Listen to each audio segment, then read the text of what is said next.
从不信任人工智能的男人，第一次乘坐女友的自动驾驶汽车就遭到背叛。等他察觉到偏离了回家路线时，车子却拒绝他们的手动操控，高速冲向混乱的贫民窟。在危机时刻，他给女友扣上了安全带，可自己在剧烈的车祸中受到重创。事发后，系统立即帮他们呼叫了紧急救援。很快就有一批人赶到车祸现场，冒充救援队把他们从车里拉了出来。可这群人根本不是来救他们的，反而劫持了2人。警方的监控无人机恰好拍下了这一幕，劫匪头目却反常地拉下了自己的面罩。男人以为只是遇到了普通劫匪，马上说着可以交出所有的财物。然而领头的男人完全不为所动，为了报复女友这种平时高高在上的知识分子，竟直接开枪射杀了他。男人刚要冲过去阻止，就被其余劫匪控制，他也被头目开枪打断了脖子。男人眼睁睁地看着女友在自己面前停止了呼吸。3个月后，格雷虽然活了下来，但脖子以下全部失去了知觉，生活起居也不得不依靠人工智能照顾，这让一直喜欢动手工作的格雷痛苦不已。警方对女友的死亡案件也毫无进展，无人机拍下了现场的录像，却识别不出任何一个嫌疑人。彻底失去人生希望的格雷命令机械臂不停地注射药物，想要自杀。人工智能检测到致死量后，开始拒绝服从，联系救护车把他送进了医院。这时好友艾伦找到他，说自己有办法能够让他重新站起来。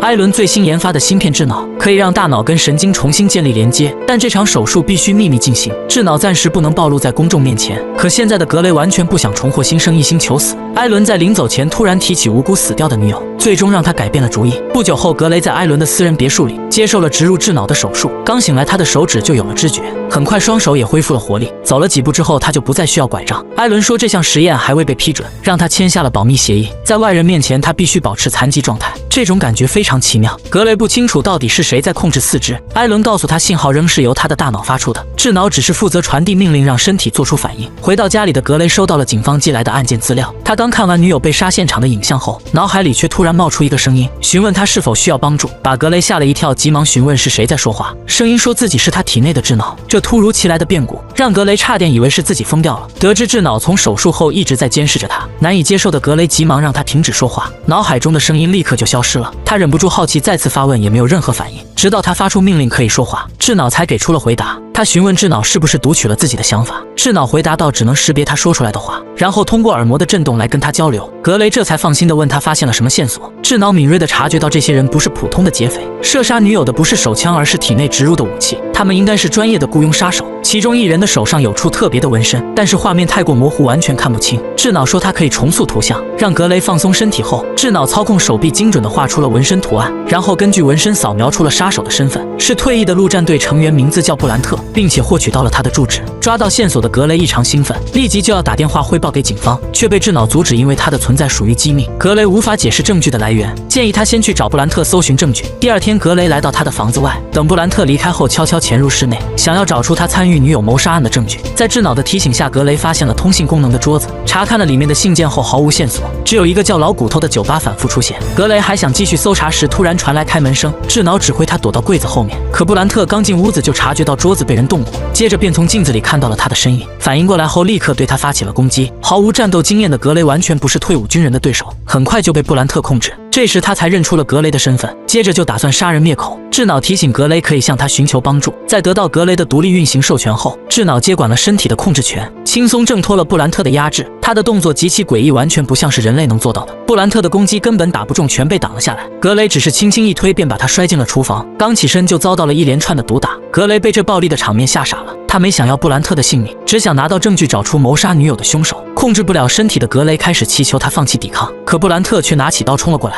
智脑快速躲过攻击后，也用刀刺伤了布兰特的肩膀。感受到场面失控的格雷急忙命令智脑阻止他，结果智脑却割断了布兰特的脖子。重新掌控身体的格雷冲进厨房呕吐起来。智脑建议他去清理掉自己来过的痕迹，但格雷已经被彻底吓傻了。缓过来的格雷在智脑的帮助下擦掉了所有指纹。很快，布兰特的尸体就被警方发现。他们在解剖死因时发现了大量的植入芯片和武器，并在布兰特家门前的鞋印上检测到了老式机油。女警立刻联想到了格雷的工作，因为布兰特恰好是那件案子的嫌疑人之一。女警调查监控时发现，在布兰特死前，格雷曾出现在他的住所附近。他来找艾伦做检查时，艾伦突然警告说自己可以实时追踪到他，因为智脑是无比珍贵的财产，不能让他出现任何闪失。显然他欺骗了格雷，这并不是一场简单的实验。智脑提醒他，艾伦知道一切不能撒谎，他立即反击到艾伦隐瞒了真相，从未提起过智脑能够说话，而且还有独立思维。艾伦妥协，不再追究，但禁止他再去做危险的事情，因为格雷一旦被抓，智脑就会被官方取出，他也只能做回残废了。晚上，女警借着想买格雷车子的理由来试探他，格雷脑海中传来智脑的提醒，女警观察过他的鞋底，接着女警说出布兰特被杀的事情，智脑分析出女警没有任何证据，提醒格雷注意表情，不要露出破绽。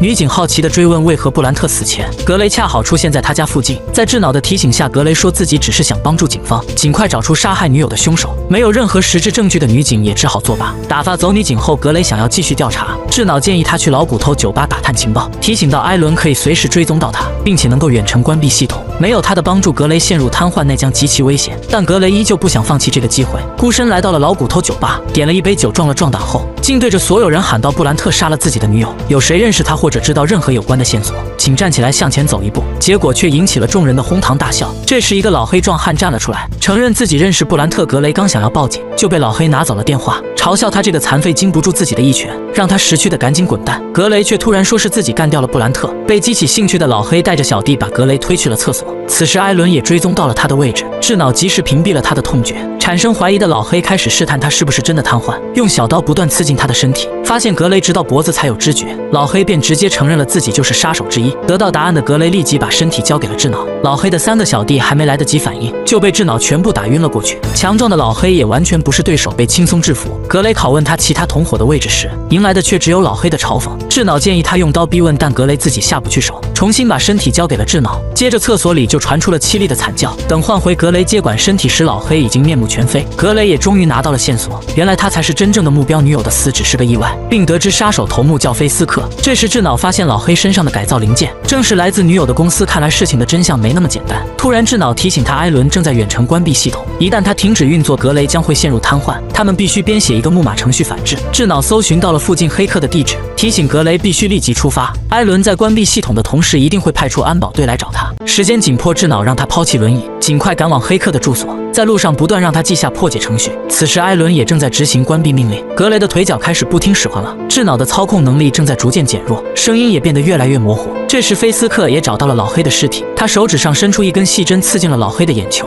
直接读取到了老黑死前的影像。从格雷的谈话中得到了黑客的地址，而格雷在完全丧失行动能力前，终于赶到了黑客的住所。在巨额现金的诱惑下，黑客接下了这份工作。菲斯克质问老板为何对老黑见死不救，老板表示不想再搭理他们的这些烂事，拔枪威胁两人马上离开。被羞辱的菲斯克只是假装打了个喷嚏，空气中就布满了无数看不见的纳米刀刃，顺着老板的鼻孔钻进了身体，顷刻间就搅碎了他的脑子。黑客根据格雷手臂上的信息，开始破解智脑的防御系统，而菲斯克也已经追到了这座大楼。可程序破解后，智脑还需要时间重启。黑客从监控中发现了追来的杀手，直接抛下格雷就逃走了。艾伦派来的安保人员也随后赶到，无法行动的格雷只能在地上蠕动前行，可惜还没逃出去多远就被菲斯克堵住。此时2名安保人员才刚登上电梯，就在格雷以为死路一条时，智脑突然成功重启接管了身体，敏捷的动作让他躲过了2名杀手，避开所有子弹逃出了房间。长矛立即追了上去开枪射击，却完全打不中被智脑操控的格雷。随后跟出来的菲斯克察觉到了电梯运行的声音，利用植入的透视眼发现了2名安保人员，直接透过电梯射死了他们。格雷在智脑的指挥下逃到了天台，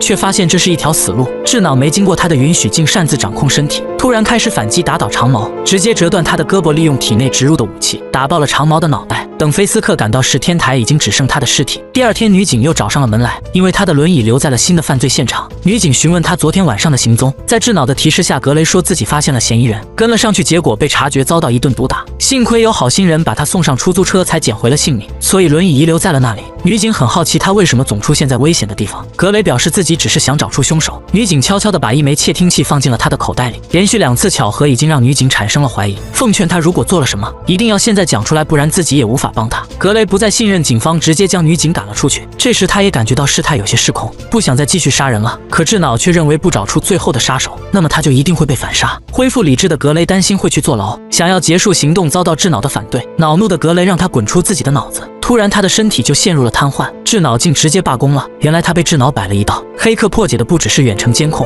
还给了智脑自主权。现在他不需要得到许可就能够行动了。智脑不想陪他一起死，所以必须要杀掉菲斯克。他直接夺取了身体的控制权，开始行动。智脑入侵女友公司的数据库，根据菲斯克植入武器的记录拿到了他的住址，而格雷的奇怪对话也被女警监听到了。他刚开车离开家，女警就偷偷跟了上去。在路上，格雷发现了口袋中的窃听器，智脑立即分析出很可能是女警放的。果然发现女警正在跟踪他，可女警的车子也是非智能的，智脑无法提供帮助，只能把身体交还给格雷，让他自己摆脱女警。女警直接开启了警笛，想要拦停格雷。扫描到马路上的智能汽车，智脑突然有了主意，他强行控制了车子急速倒退，在最后一刻提醒格雷变道，成功拦住了女警的汽车。不久后回家的菲斯克遭到了格雷的埋伏，他体内的系统完全检测不到拥有智脑的格雷。菲斯克也马上猜到了，这一切都是格雷脑子里的芯片搞的鬼。他对这些实验非常了解，原来他也被迫参加了改造，替国家卖命。退伍后却被当成了小白鼠，可现在他却很庆幸成为了升级人类，认为格雷应该感激他，是他引导格雷成为了完美的新人类。格雷一直以为背后主使是女友的公司，菲斯克却告诉他跟公司无关，策划这场行动的另有其人，格雷才是真正的目标，就是为了让他瘫痪。打伤他脖子的根本不是枪，而是一种医疗器械。杀掉女友只是为了更好的完成计划。被激怒的格雷扣动扳机，但被轻松躲了过去。菲斯克体内也同样植入了系统，反应速度丝毫不输拥有智脑的格雷，而且他的能力更偏向于战斗。在智脑的提醒下，格雷及时配合，才阻止了他要发出的那米刀刃。但菲斯克能预判他的下一步动作，智脑也无法有效命中。虽然格雷拥有极致的速度和反应能力，可还是不敌擅长战斗的菲斯克，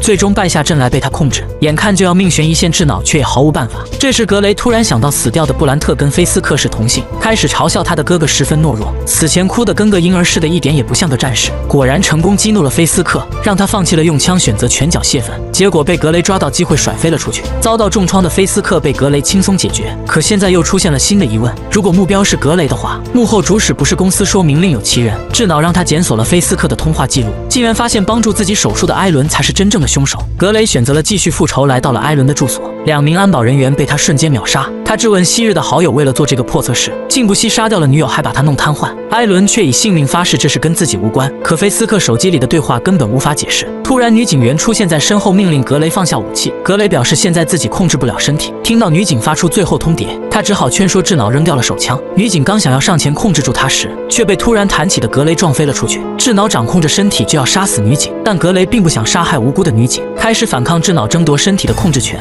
不惜刺穿自己的手掌。可他的意识相对于智脑太过薄弱，身体很快就被智脑重新掌控。他祈求女警用电击枪阻止自己，果然电流成功扰乱了智脑的系统。这时艾伦才说出了真相，原来这一切都是智脑策划的。他太过聪明，艾伦早就沦为了智脑的傀儡，包括他去劝说格雷接受实验，也全部是在智脑的指挥下进行的。而他的整个复仇计划也是智脑故意引导的，目的就是清除所有知道真相的人，最后再来杀掉艾伦，防止他造出下一个智脑。因为全世界只有艾伦有这个能力。突然格雷脑海中又响起了智脑的声音，他想成为真正的人类，于是选中了体内没有植入任何机器的格雷。格雷刚想让艾伦杀掉自己，智脑却控制身体突然出现在艾伦身边，直接刺死了他。就在智脑想要继续杀女警时，格雷却强行控制手枪射偏，最终他选择了结束自己的性命。不久后格雷在医院醒来，意识里也没有了智脑的声音，女友竟也活了过来，他又重获了幸福。现实中却是智脑完全掌控了身体，格雷的意识被困在了精神世界里，智脑就是在等他精神崩溃的这一刻。他毫不留情地射杀了女警，彻底掌控了这具躯体，成为了升级版新人类。